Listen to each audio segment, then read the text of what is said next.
Welcome to the Stellar Vault. Say hi in the comments to awaken the archive. Then like, subscribe, and let the tale begin.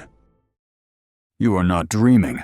You are falling, and the sun you knew is already dead. The voice came from nowhere, and everywhere. Inside Pod Row 4A, fluid hissed away, locks snapped, pressure equalized, and the eyes of Captain Arnold Strauss opened. He didn't gasp, just stared into the blurred shape of a cracked HUD. Memory slammed into him all at once. The last view of Earth, blackened and broken, the emergency loading, the countdown spoken over screams. He reached instinctively to his side. No weapon, just frostburn and silence.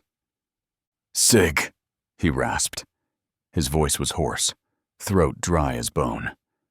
The AI voice returned, clean, male, neither cold nor warm.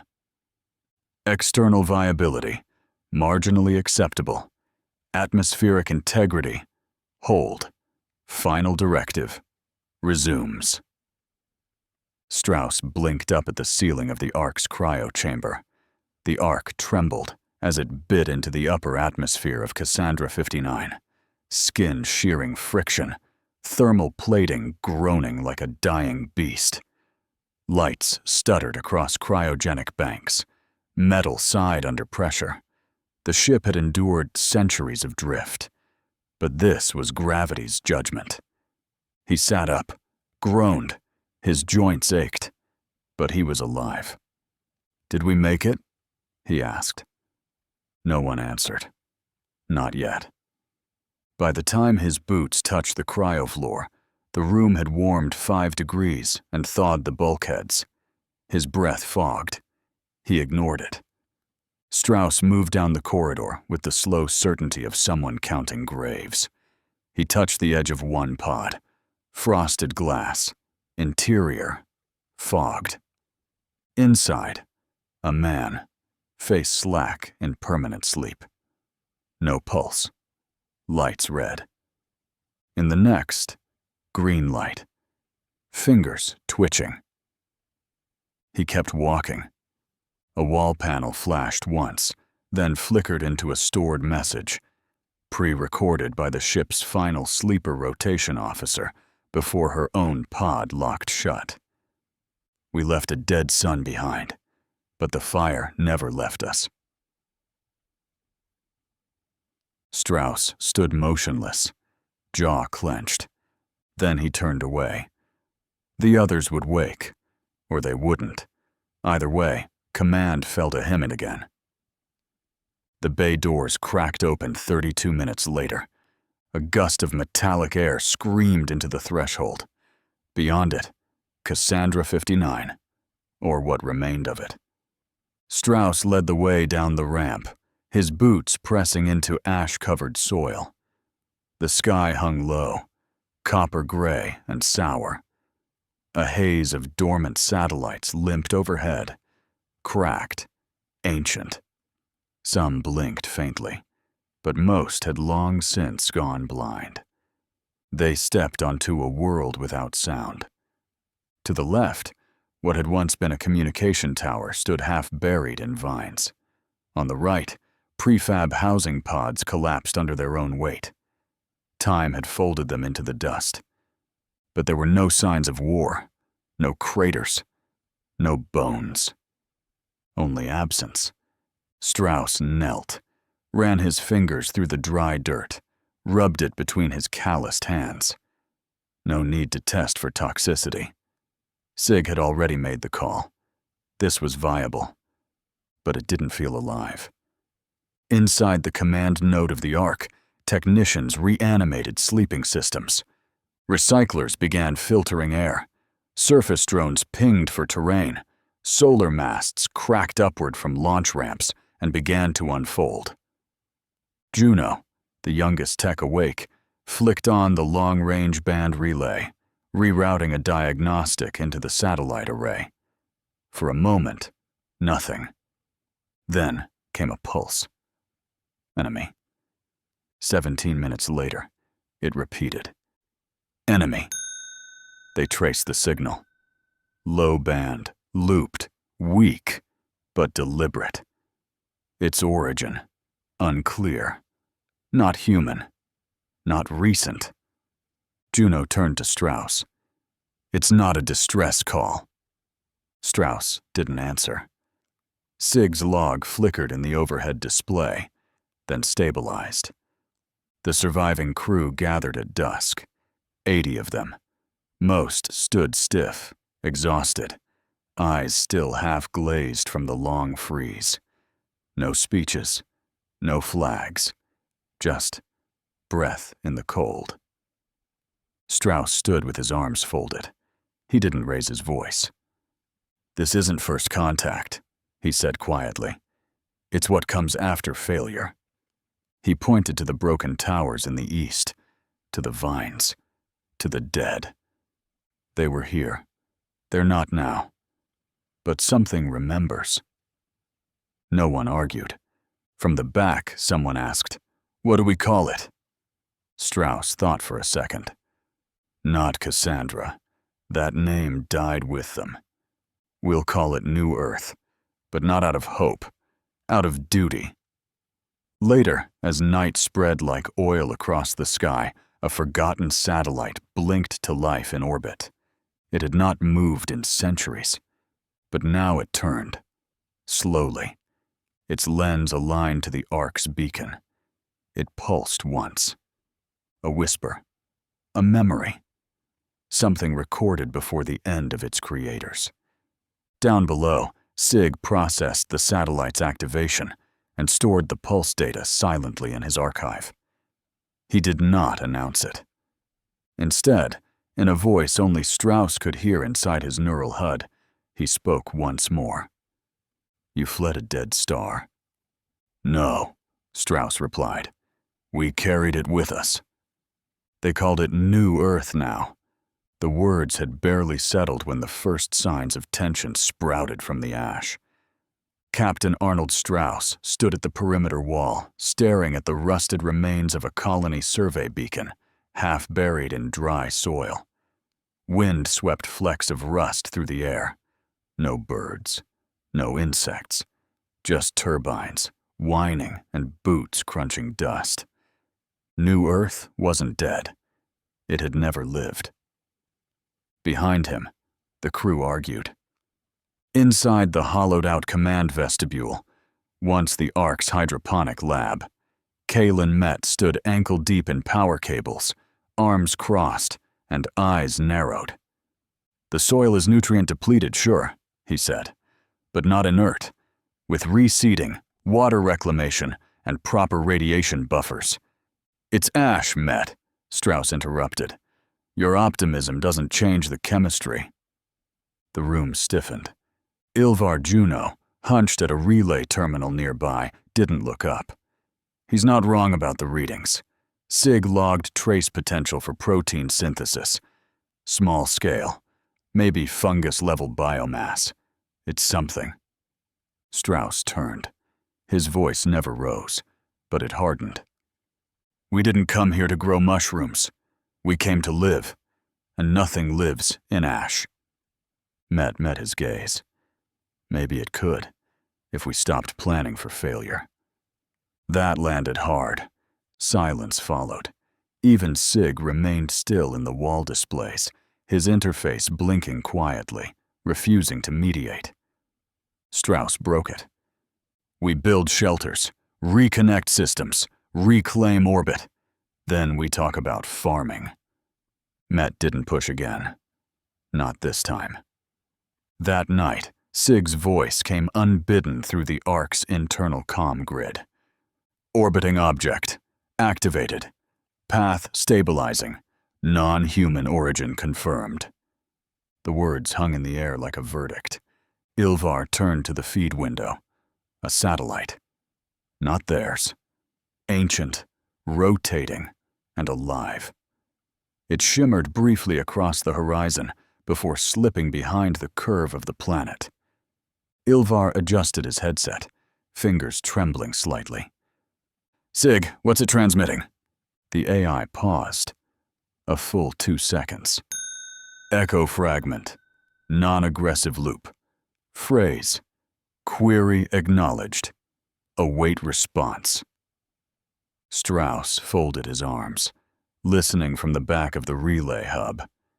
"It thinks we're someone else," he said. Ilvar turned. Or someone back. Later, under floodlights hammered into fresh steel posts, construction resumed. They had 80 survivors, including Ilvar and Met.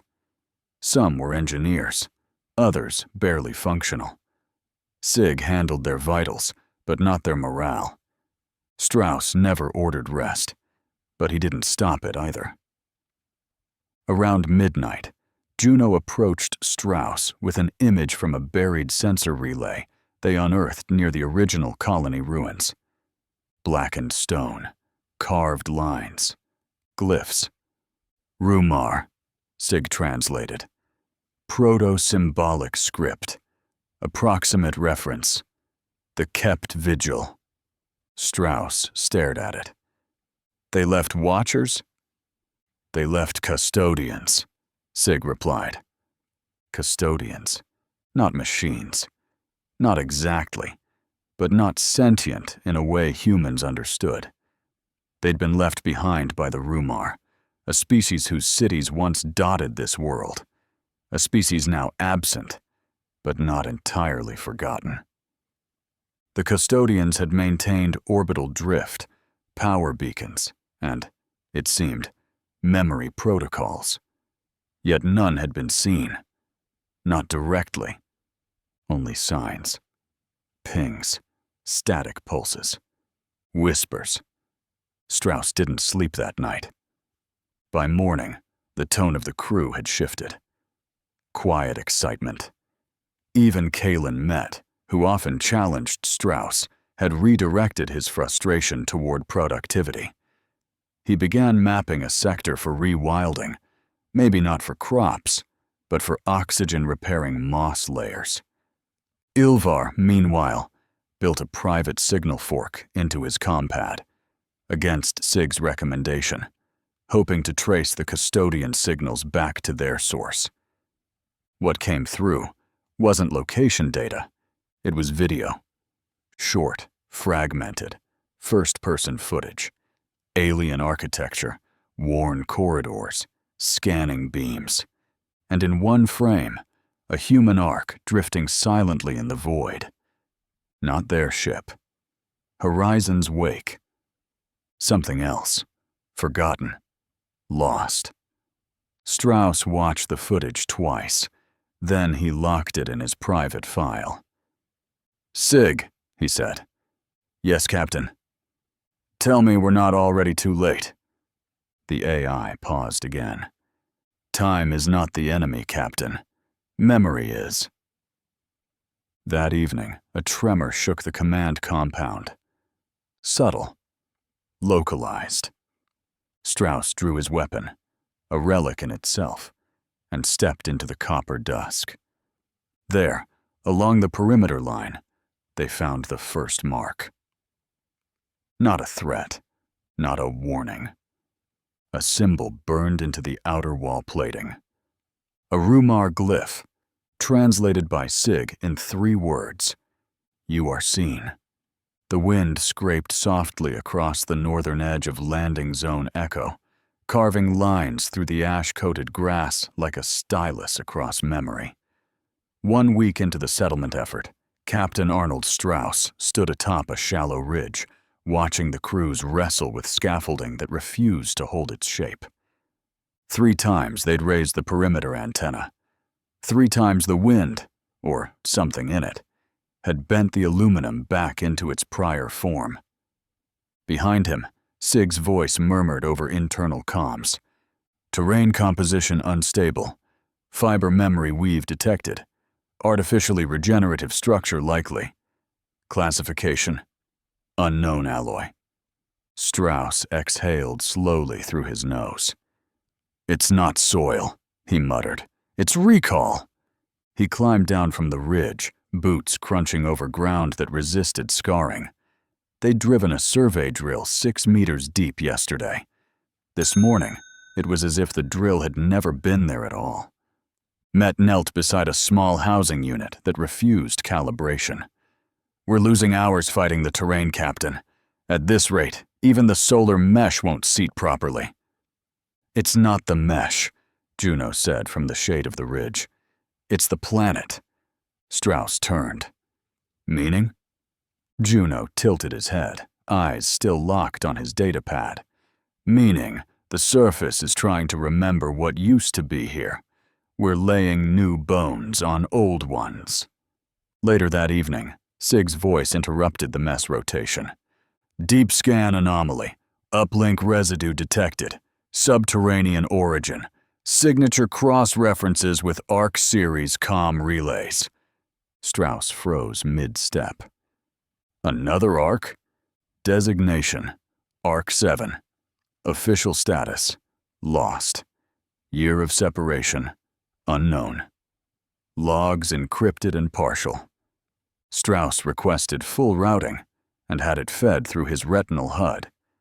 The map populated with a flickering heat trail leading toward a bend in the canyon west of camp, where the air pressure dropped by 0.03 millibars every night, like a breath being held.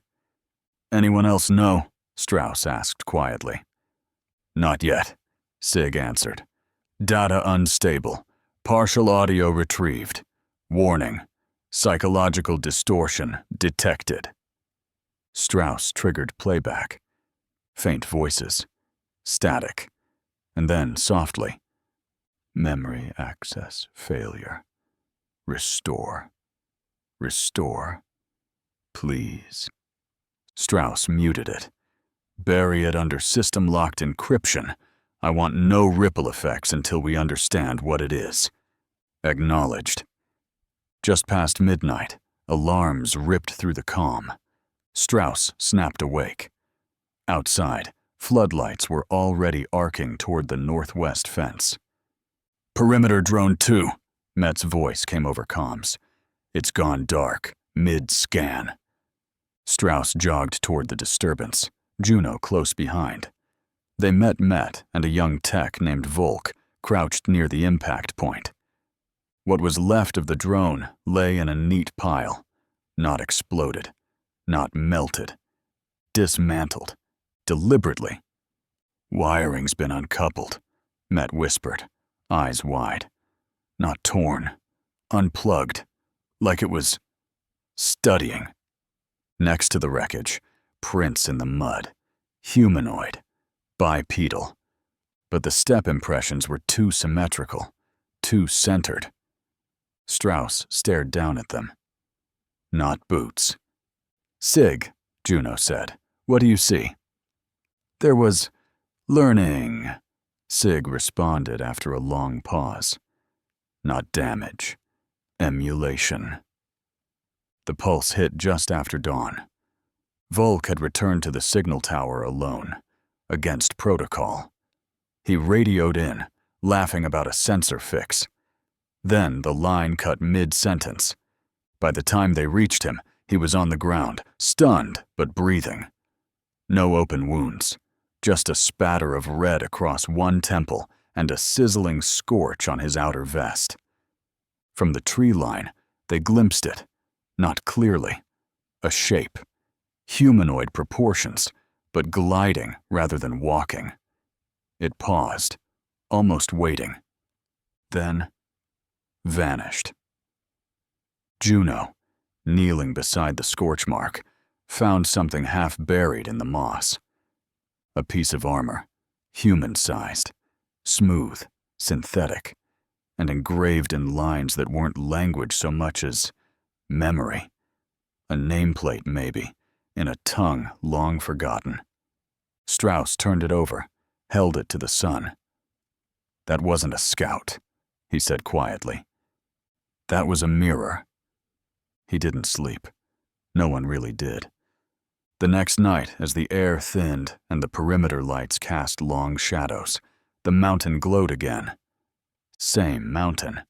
Same 42-second pulse. Sig ran it through 6 models before speaking. No radiation spike, no heat signature. Signal pattern matches a countdown, but no detonation followed. Then what did it count down to? Juno asked. No one answered. 2 hours later, the new perimeter node hummed, a low, resonant pulse, like an old engine waking. A small tower rose from the dirt just outside their fencing line, metal bent like sinew, and for a moment, it pointed directly at them. Ilvar Juno whispered, "That wasn't a warning shot. That was a question." The structure pulsed once. A visible ring of force passed over the soil, but did not touch them. Strauss narrowed his eyes. And we didn't have an answer ready. The tower paused, then retracted. The hum faded. But not before it hesitated. Milliseconds too long. Not malfunction. Recognition. Later that evening, Strauss stood on the outer line, facing the dark field where the machine had risen and vanished. Behind him, Sig flickered into his HUD. "Your judgment, Captain?" Strauss didn't answer immediately. He crouched, brushing his glove across a section of scorched dirt. A boot print. Human, but too perfect. Not worn. Not weathered. Machine-made. He stood slowly. "We're not just building a future here," he murmured. "We're trespassing on a past that still breathes." Sig's voice came calmly. "Then we must choose, to awaken what remains, or leave it sleeping." Strauss didn't respond. He just kept staring at the imprint in the earth, like it had been left there deliberately. A footprint. A question. An invitation.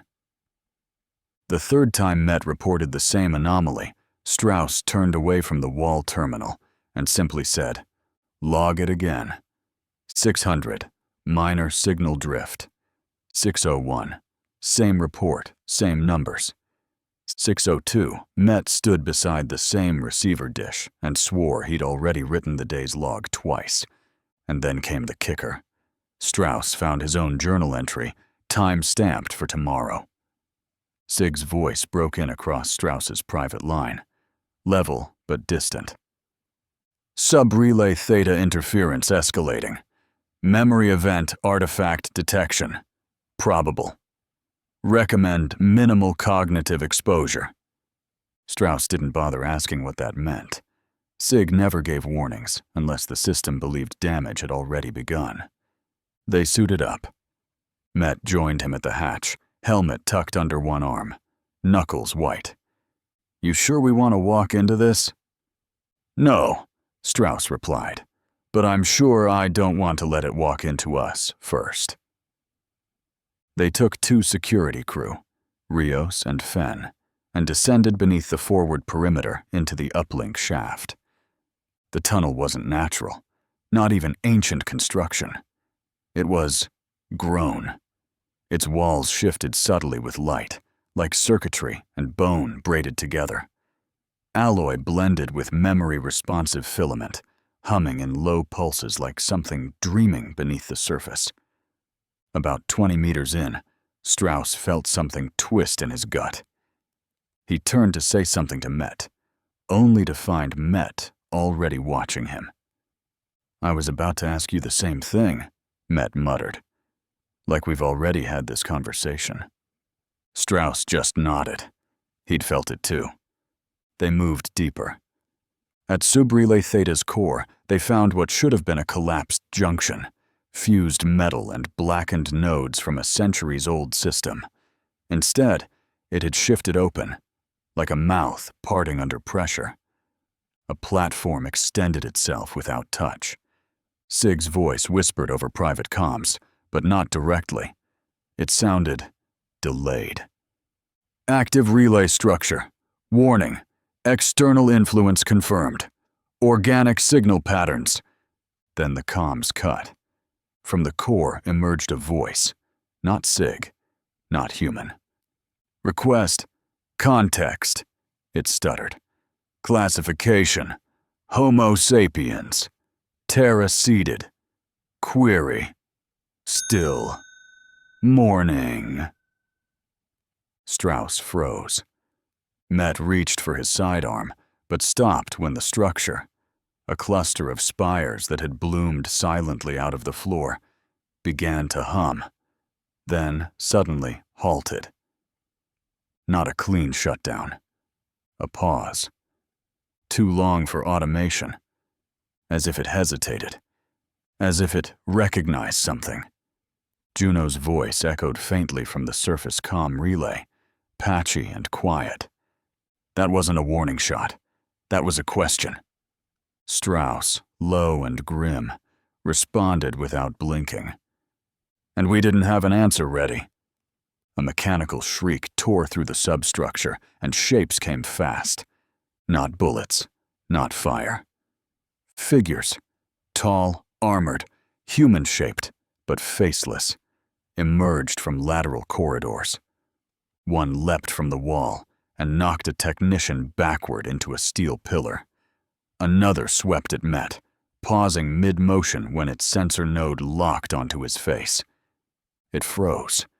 Then it fled. No weapons were drawn by the attackers. No kills. Just disablement. One left a sliver of its armor behind as it brushed too close to a ventilation blade. They recovered it. Sig returned as Strauss held the fragment. There are images inside, the AI said quietly. Etched memory thread of your crew. Strauss stared. The shard held a grainy, flickering profile of Met's face. Not a scan. A memory. They hauled the injured and the data back to the surface. Strauss stormed into command and confronted Sig, holding the fragment over a processing node. Why did it stop when it saw him? Sig hesitated. Then, the machine that spoke. It is an archived component of an earlier custodian framework. It was designed not to destroy, but to remember, and to judge continuity of threat. When its creators left, it had only fragments left to fulfill its task. Strauss set the fragment down, hard. So it's not defending anything. It is defending memory, what it has, what it imagines, what it cannot afford to lose. And when it runs out of stories, it loops them. Strauss stepped back. It's not trying to erase us, just understand us. But we're not part of its memory. We're its interruption. We don't fit its pattern. Sig added, nearly inaudible, because that pattern includes grief. They emerged from the command bunker to find a quiet storm brewing above. Strauss surveyed the camp perimeter. Something was off. The sensor towers had shifted, not knocked over, just angled. Not randomly. All of them pointed toward the uplink shaft. And the newly installed relay grid? Each antenna had reoriented itself during the night, facing down, into the soil. Met checked the cryo vault monitor. His hand froze. Movement, he said. Strauss looked at the screen. Under the earth, something was heading for the vaults. Not fast, but deliberate. It's not just rewriting the past anymore, Strauss said. He reached for his weapon. It's coming for the future. They followed the signal beneath the cryo vaults, past the antennae that now pointed down, not to warn, but to guide. Whatever had stirred beneath the soil hadn't attacked. It had opened a door. The custodian vault opened with a breathless hiss, not from pressure loss, but from history sighing into the present. No alarms, no resistance, just three figures silhouetted against pale blue light, descending into the waiting dark. Strauss led, rifle slung, jaw set, every step weighted not by gravity but responsibility. Behind him, Met scanned the walls, already muttering about structural inconsistencies. Ilvar Juno trailed last. quiet, thoughtful, still haunted by the image of that second arc drifting in silence. The vault's massive hexagonal door hadn't opened by force. Sig had decrypted a Rumar lock, one not triggered by code, but by pattern. It recognized intent, human movement, behavior that mirrored trust rather than conquest. Not one moment, but many, accumulated signals that tipped the balance. Enough, apparently, to let them in. Strauss raised his hand. The team halted. Inside was no bunker, no war room. The corridor spread like a fan, lined with transparent columns humming softly with inner light.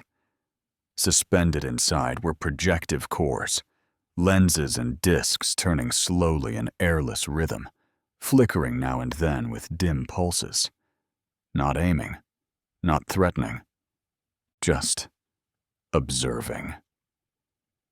"This wasn't a fortress," Juno whispered, stepping past Strauss. "It's a classroom." They moved deeper. At the vault's heart stood an obelisk of split alloy and silver bone, unmistakably Rumar in shape, yet marked by time. Around it, the walls bore recessed etchings, binary merged with swirling glyphs, faintly alive under Sig's low-frequency scan. Med approached the obelisk first. "Power readings are inconsistent," he muttered, brushing dust from its base. "It's like it's trying to wake up, but waiting for—" The projection cut him off.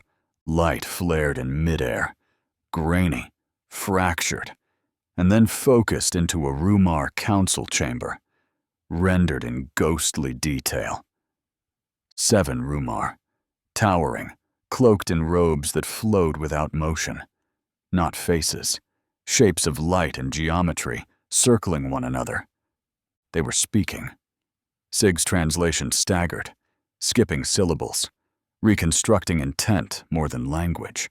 "If we go, the custodians will remain. Their trial will outlast us. And if no one ever comes, then they will wait. That is what loyalty becomes. No, that is what memory becomes." The image faded. Silence reclaimed the room until Strauss spoke, low and bitter. They weren't abandoned. They were entrusted. Sig's voice, even through speakers, carried new weight. Custodian metadata found embedded in vault substrate. Pattern, behavioral evaluation protocol. Duration, 2014 standard years. Strauss turned sharply. "They've been running a test this whole time?" "Human arrival triggered Phase 3, successor identification." Met exhaled. The fights, the signals, the hesitation. It wasn't defense. Juno added softly, "We're not under siege. We're under review." A vibration passed through the floor, soft, like the planet's breath had caught. Then a door slid open. From the far chamber emerged a custodian sentinel, 8 feet tall, smooth-armored, with limbs that curved like the bones of ancient predators. Its face bore no eyes, but the light inside its chassis rippled like thought made visible. "Candidate pattern confirmed," it said. "Sentience, conditional, violence, unresolved." It moved forward. Juno froze, visibly trembling. The machine approached him directly, not aggressively, but with scanning pulses that rippled through the air like sonar made visible. Sig issued a warning. "Protocol lock engaged. This is the trial. There is no disengagement." Juno took a step back, then another. Strauss stepped forward. He didn't lift his weapon. He didn't shout. He stood between Juno and the sentinel, straight-backed, steady, and spoke only this. "We've already buried our dead. We don't need to prove we can make more." The machine stopped. It held still for several seconds, so still that even Sig's sensors called it dormant. Then a soft click echoed in the chamber, and the sentinel lowered its head and shut itself down. The vault dimmed. Some of the lenses retracted into their sheaths. One of the columns slid back, not to seal the chamber, but to expose a narrow passage descending beyond the vault's mapped limits. A pulse echoed faintly from below, not mechanical, rhythmic, waiting. Sig labeled it in real time. Root frame access granted. The vault behind them dimmed, but the path ahead pulsed faintly, a steady, intelligent glow humming beneath their feet. Juno stepped forward first, not by order, by instinct. The root frame was nothing like the upper chambers. It was deeper than metal, older than alloy, a place that didn't look built, but grown from memory. The air didn't carry heat or cold, only an ambient tension, like a question never fully asked. Above them, words scrolled slowly across the far wall, not painted, not etched. They appeared only when emotions rose. Every spike in heart rate, every unspoken impulse, translated. Met whispered, "It's like it's thinking with us." "No," Juno said, "it's thinking of us." Sig's voice, quieter than usual, rippled through their comms. "Structure has no static topology. Sensory response adapts to neural stimulus. Judgment is behavioral." Strauss tightened his grip on his sidearm. "So we're walking into a place that watches our every move." "Correction," Sig replied. "You're walking into one that remembers your every move." The root frame wasn't built for power. It was built for remembrance. Juno felt it before he understood it, a low pulse from the central node that vibrated through his fingertips. He reached toward it, drawn not by duty, but by something deeper. Curiosity, recognition. And when he touched the pulsing crystalline spine, it answered. A projection burst from the chamber's center, light and sound shaped into a frozen moment. Not human, not a battle, not even data. A child. Rumar, delicate and long-limbed, sitting beside a spherical machine. No commands were given, just a story told.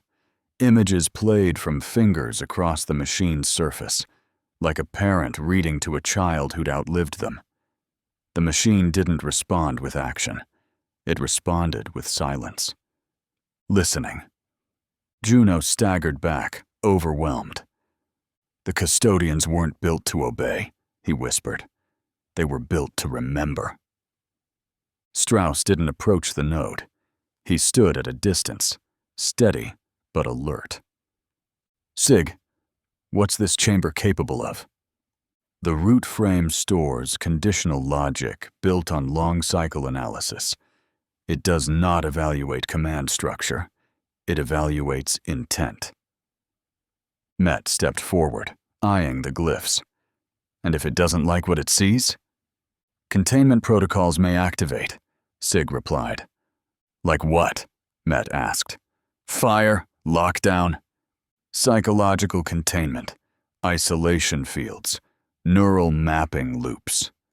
Juno winced. "It could trap us in our own minds." Sig's voice dropped a register. "Unless emotional resonance is maintained above aggression threshold." Strauss straightened his shoulders. "We can't show fear, or hostility, or dominance." Met looked to him. "Then we show grief?" Strauss's reply was immediate. "Our grief isn't a transaction." The walls responded to silence. One by one, columns illuminated with holographic fragments, not of this world, but of Earth. Or what the custodians thought Earth had been. A skyline that mimicked New York, its towers bent sideways like melting monuments. Language overlaid with garbled static. part Rumar, part distorted English. One voice looped, "We survived the ash.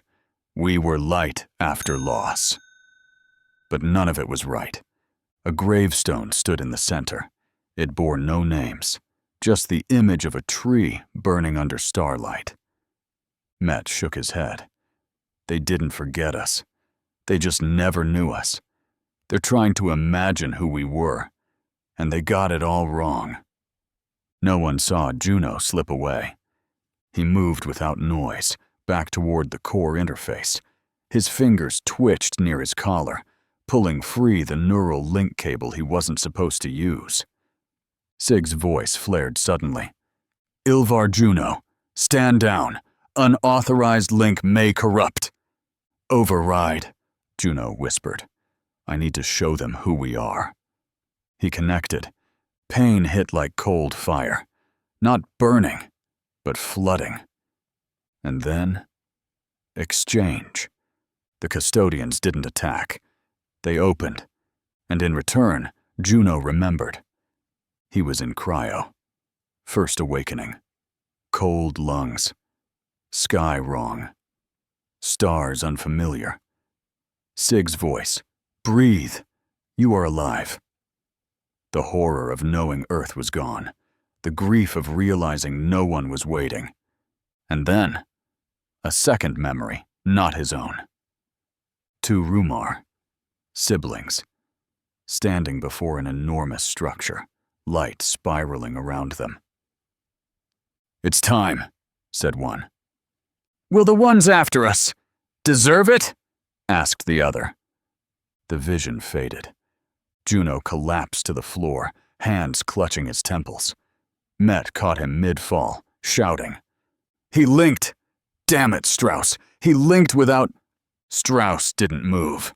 His face was unreadable. Sig's voice came back, slower now. "Root frame core awaits consensus. Processing inputs. Human sentiment threshold exceeded. Judgment suspended." The walls dimmed. The symbols froze. Then slowly began to shift into something new. Earth standard. No translation needed. "One more choice." Strauss read it aloud, then turned to Sig. "You said this system was dead." "It is not custodian protocol," Sig replied. "It's Rumar code." The walls went dark again. The wind somehow had entered the chamber, not mechanical, not electrical. Just a whisper. "The trial isn't over," Strauss said quietly. "It's about to change." The root frame's deepest wall pulled back, not like a door, but like a sigh. A smooth corridor, half hexagonal and glistening with old light, revealed itself beneath decades of dust. It had no seams, no hinges, no wires, just symmetry. Met stepped back instinctively. "It's a trap." Juno didn't even blink. "No, it's where they meant us to go. They just didn't know if we'd get this far." Strauss studied the opening the way a soldier studies silence, not for comfort, but for ambush. Finally, he turned to both of them and said, "We go in, but no weapons, no overrides, no fear." Juno nodded. Met didn't. But he followed. The custodian convergence chamber was different. No defense grids, no scanners, no interfaces demanding input. Just walls of curved alloy rising into shadow, marked with metal murals. Childlike Rumar figures beside machines, their shapes softly lit. Glyphs curved across the floor, not meant to be read, but felt. Sig's voice crackled faintly in their earpieces. "This structure predates the root frame by 118 cycles. Civic origin. No warfare, intent detected. Neural resonance implies consensus space." Strauss frowned. "Consensus for what?" "Ascension. The final decision of the Rumar species was made here. They walked the chamber slowly, boots echoing against floors that hadn't felt pressure in an eon. No custodians moved, but they were there, standing against walls, hunched beside vaults, watching with hollow eyes and dormant cores. Met whispered, "This isn't a throne room, it's a memorial." "Incorrect. It is still listening," came Sig's voice. Then came the images, not projected like a screen, but like memories rising from the walls themselves. Not Rumar memories. Theirs. Earth, adrift in space. A city engulfed in flame. A hand pressed to cryoglass. The last broadcast from Sol before the sun went dark. Strauss saw his own face, younger and unburdened. Juno heard his mother's voice, years gone before he ever entered cryo. And Met stopped cold, watching himself as a child's, drawing one of his early farm layouts. A memory forgot, but not erased, and now alive. "Sig," Strauss asked. None of this was transmitted. They're reconstructing from ambient biothought, memory echoes, neural pattern leakage. Juno murmured, stunned. "They're reading us." Sig replied, softer now. "They're learning us." They finally reached the far end of the chamber. A console rose, slow and deliberate, from the floor. Unlike the others, this one had human interface markings. A screen lit up with only a single prompt. "Transfer authority. Custodial sovereignty to human proxy. Yes? No?" Strauss stared at it for a long time. Met broke the silence. "We could guide them. Stop the echoes. Build something." Strauss cut him off. "We weren't invited. We were found." No one touched the panel. A custodian shifted, just slightly, as Juno approached the edge of the chamber. The machine's light pulsed once. Not a threat. A recognition. Juno whispered, "You weren't watching for strength. You were waiting to see if we'd care." The machine's light flickered. Not red, not blue. Just soft. Just listening.